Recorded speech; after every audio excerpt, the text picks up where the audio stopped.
ये जो हम सुनते सुनाते हैं कि हिंदू जो है मार के रख देंगे, काट के रख देंगे, कुछ भी नहीं है, सब झूठ है। क्यों झूठ है? क्योंकि हम खुद अपनी आंखों से देख के आए भाई। हिंदू और ये अपना हिंदू और मुसलमान तो वहाँ पे यूं है। अच्छा, वहाँ पे ये नहीं है, मिल के रहते हैं। हम लोग ना अपनी आने वाली नस्लों को पता क्या कहते हैं, इंडिया साडा दुश्मन है, तुसी और ऐसे हथियार चुको। हम ये क्यों नहीं कहते? उससे हमने मीठे हो गए, उससे प्यार बिजनेस भी करना और उसको कहना है कि हम आपके भाई हैं। बड़े 1947 से पहले हमारा एक ही कबीला था, हम एक ही थे सारे। हम पाकिस्तानी, हम बड़े सगीर के जो लोग थे, पाको हिंद एक ही था। अब जब बचपन में बच्चा पैदा होता था, एक कान में अजान देते थे, दूसरे कान में कहते थे कि इंडिया दुश्मन है हमारा।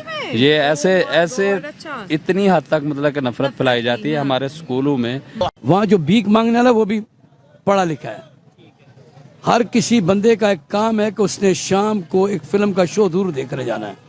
फिर एक बारिश हो रही थी सिंगल में, इधर की आप बात मैं इंडिया बम्बई के, आप वहाँ का आपने विजिट किया है। उन्होंने अपनी जो 15 अगस्त है पूरे मुल्क में इलेक्ट्रिक गाड़ियां दी हैं। जय हिंद दोस्तों। पाकिस्तानी मीडिया पर बैठी बिल्लो रानी जिसका नाम है फिजा खान, ये हमेशा भारत के खिलाफ कुछ न कुछ जहर उगलती रहती है और अपने पाकिस्तानी यूथ के दिमागों में इस तरह जहर भर दिया गया है कि हर कोई भारत को अपना दुश्मन समझता है। लेकिन एक मौलाना जो भारत विजिट पे आया था, उसके दिमागी तार खुल चुके हैं। जो उसने भारत में आकर देखा वो पाकिस्तान जाकर बता रहा है कि भारत में हिंदू मुसलमान किस तरह से प्यार से रहते हैं। इसी के ऊपर ये पाकिस्तानी रिएक्शन वीडियो आप एंड तक जरूर देखिएगा। हमने ये नहीं देखा। अच्छा, जब आपको कोई क्लीन शेव, अगर कोई क्लीन शेव है ना और वो मुसलमान है, ला इलाहा इल्लल्लाह पढ़ने वाला है ना, और यहाँ पर एक हिंदू है और यूं खड़ा हुआ है ना, तो आप बता नहीं सकते कि इसके अंदर से मुसलमान कौन सा और हिंदू कौन सा। वो अपने आप को कहते हैं हम दोनों इंडियन है। कौन है? इंडियन है। यानी उनकी जो बेस जो मजबूत है ना, वो अपने आप को कहलाते हैं इंडियंस। वो कहते हैं मुसलमान हम बाद में और हिंदू हम बाद में, पहले कौन है? हम इंडियन है। तो ये उनकी एक मजबूती है। मैंने उन्हीं से एक सवाल किया था कि यार आपको कोई तकलीफ वगैरह तो नहीं है यहाँ पर? तो उन्होंने कहा भाई हम तो खुशहाल है, हमारा माशाल्लाह बड़ा काम है इधर। सबसे पहले तो हम जो है ना, कराची से हमारी जर्नी स्टार्ट हुई थी। हम कराची से सबसे पहले हम लाहौर चले गए। लाहौर से फिर हम लोग वाघा बॉर्डर गए, वाघा से हमने इमिग्रेशन करवाई। वाघा से फिर बस के जरिए हम जो है अटारी इमिग्रेशन पहुंचे। इमिग्रेशन कराने के बाद हम अमृतसर रेलवे स्टेशन चले गए। अमृतसर रेलवे स्टेशन से फिर हम लोग दिल्ली पहुंचे थे। ये जो है हमारी इसमें ये जर्नी हो गई। तो उसके बाद फिर हमारा दिल्ली के अंदर स्टे था, टुडे होटल के अंदर हम रुके थे। आपकी जो पहली वीडियो उसमें भी ये सारी डिटेल मिलेंगी। सबसे पहले तो ये कि हम बात करते हैं टेक्नोलॉजी की। ठीक है, पिछली वीडियो में मैंने ये अर्ज किया था कि टेक्नोलॉजी में वो हमसे ज्यादा फास्ट है। हमसे हमारी तो बात ही नहीं, हम तो कंपैरिजन तो कर ही नहीं रहे। तो हमारा और उनका बनता भी नहीं है। ठीक है, ये बात तो मैं 12 दफा बोल चुका हूँ और मैंने इससे पहले भी जितने भी यूट्यूबर्स ने वीडियो बनाई उनको भी यही बात मैंने अर्ज की कि हमारा उनका कंपैरिजन बनता ही नहीं है। टेक्नोलॉजी में वो हमसे ज़्यादा आगे हैं। उनके पास जो है ना इलेक्ट्रिक व्हीकल्स के अंदर उनके पास जो है बहुत ज़्यादा व्हीकल्स हैं। यहाँ तक कि उनके जो रिक्शे भी है ना वो भी इलेक्ट्रिक हैं। और दूसरी बात ये है कि 200 यूनिट्स इलेक्ट्रिसिटी, 200 यूनिट बिजली दिल्ली के अंदर, और काफ़ी जो वहाँ के सिटीज़ है वहाँ के अंदर बिजली फ्री है। तब जब बिजली फ्री होगी ना तो इलेक्ट्रिक व्हीकल्स ऑलरेडी उनकी तादाद बढ़ेगी। अब हमारे यहाँ जो इलेक्ट्रिसिटी की कॉस्ट बहुत ज़्यादा है, तो इस वजह से हम लोग जो ना इलेक्ट्रिसिटी व्हीकल्स हम भागते हैं पीछे।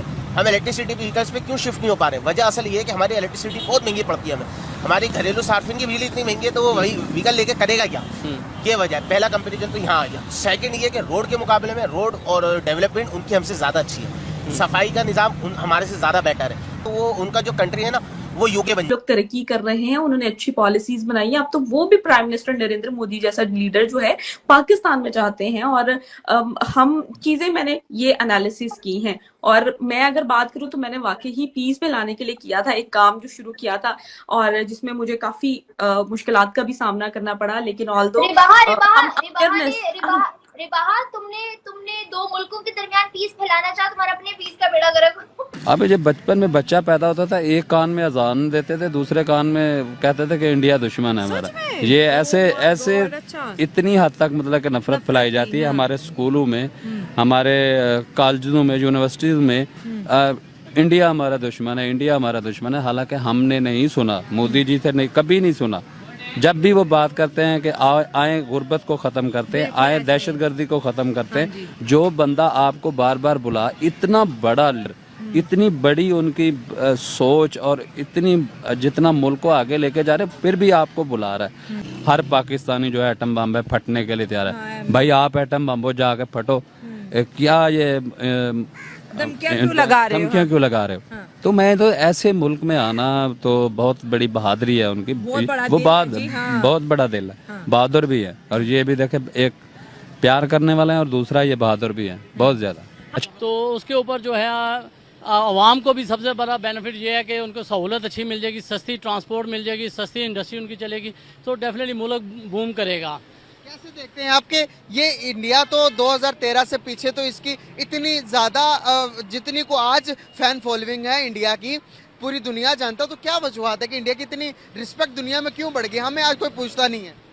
सर बड़ा अफसोस की बात है कि हमारी लीडरशिप के अंदर कोई ऐसा आया ही नहीं है कि जो जिस तरह हम देखते हैं कि जिस तरह हमारे अरब नेशन जितने थे वो हमारे साथ बहुत क्लोज थे, आज वो सारे हटके वो उनकी गोद में चले गए हैं। नरेंद्र मोदी जब 13 से में जब ये हुकूमत सबसे संभाली, उसने मेक इन इंडिया जो है प्रमोट किया, वो प्रमोट किया जब से, और उसने हर चीज़ जो है, एप्पल भी वहाँ पर आया, दूसरी जितनी इंटरनेशनल कंपनीज है वहाँ पे है, ट्विटर है, उन्होंने ऑफिस वहाँ पे बनाया, इसी तरह फेसबुक वहाँ पे आ गया, अभी ये भी लेके जा रहे हैं गाड़ी बनाने के लिए।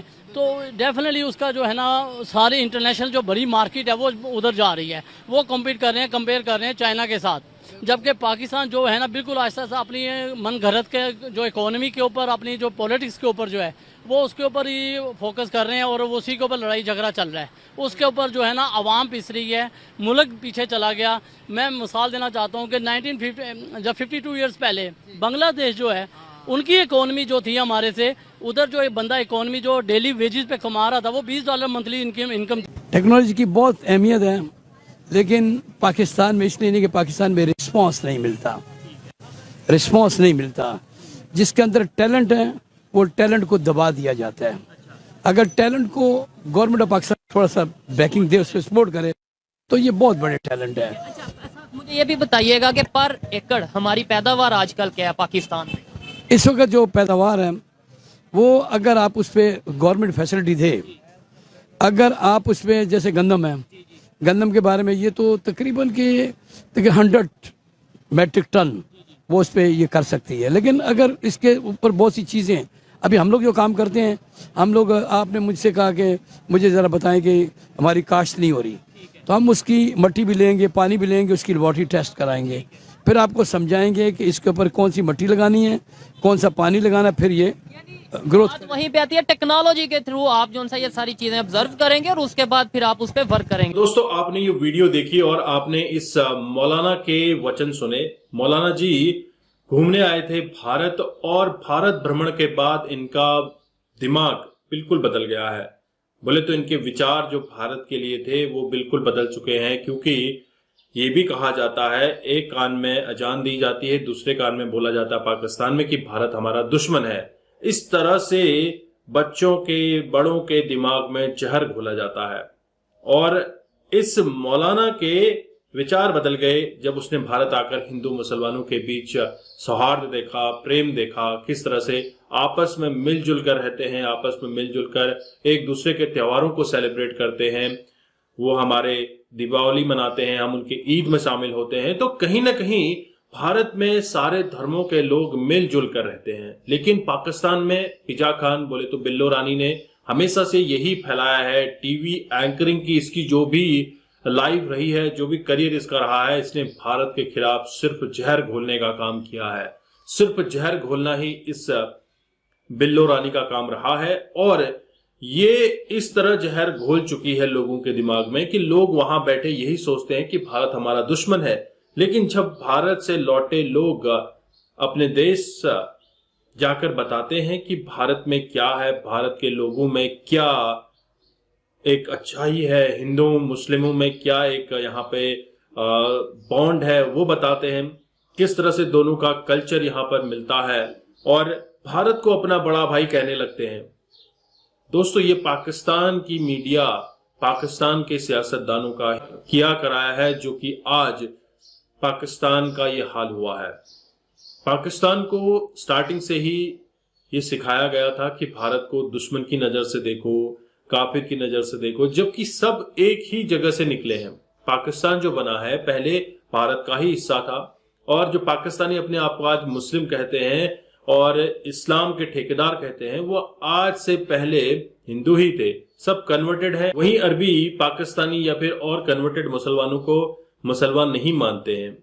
तो दोस्तों, क्यों एक दूसरे के लिए जहर घोलना, और यह काम अभी भी ठीक हो सकता है जो पाकिस्तान में लोग मजहब के नाम पे, धर्म के नाम पे, भारत के नाम पे जहर फैला रहे हैं अपने लोगों में। उससे बेटर है कि आप बच्चों में एजुकेशन की बुनियाद डालिए, बच्चों को सिखाइए कि एजुकेशन से क्या बेनिफिट होते हैं, एजुकेशन से आगे चलकर देश किस तरह से प्रॉस्पर होगा। ये चीजें अगर सिखाएंगे तो पाकिस्तान कहीं ना कहीं बच सकता है, ट्रैक पे आ सकता है। आपके क्या विचार है, अपने विचार कमेंट में जरूर रखिएगा। चैनल पर अगर आप नए हैं, चैनल को भी सब्सक्राइब करें। हम आपको मिलते हैं अगले वीडियो में, तब तक अपना ध्यान रखिए। जय हिंद, जय भारत, जय श्री राम।